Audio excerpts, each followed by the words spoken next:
Kwanza tunamshukuru Mungu kwa kufika hapa salama, lakini kwenye upande wa maandalizi timu tumeandaa vizuri na tuko tayari kwa ajili ya mchezo wa kesho, na mchezo huu hautaki alama tatu, huu unataka kusogea hatua inayofuata.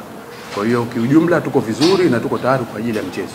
Kwanza kwenye swali lako la kwanza kwamba mchezo wa mpira wa miguu, mabadiliko kwenye timu ni kitu ambacho kinatokea kawaida, lakini kwenye swali lako la pili la mwalimu Eleneza ni mwalimu ambaye mzuri na ana train vizuri, lakini kutokuwepo kwenye soka la wanawake haisababishi kwa maana kwamba tusifanye vizuri.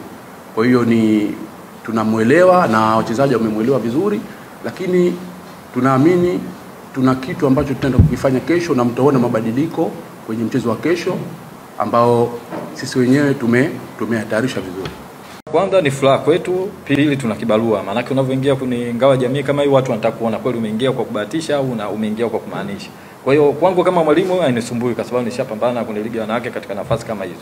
Lakini kwa wachezaji nao wazoefu ambao walishachukua ubingwa kwenye vilabu vingine kama kina Koku Panga ameshachukua ubingwa akiwa na Simba Queens. Kwa hiyo naye ni mzoefu kwenye mashindano kama haya, tunao kina Fatuma kitu nini. Kwa hiyo na imani haitatusumbua kama timu, na vile vile itatufanya sisi tuzidi kujengeka tuweze kufanya vizuri mechi ya kesho. Shindano lipo vizuri, na vile tunashukuru TFF kwa kuweka timu 4 kama hivi, inatupa fursa hata sisi tulipo nafasi ya 4 kuweza kucheza ligi. Kwa hiyo naamini walioandaa kitu kama hicho wamefanya kitu kizuri na shindano kubwa, hata Watanzania wataona kuna soka wanawake kuna nini kinaendelea kunijaa ngao ya jamii.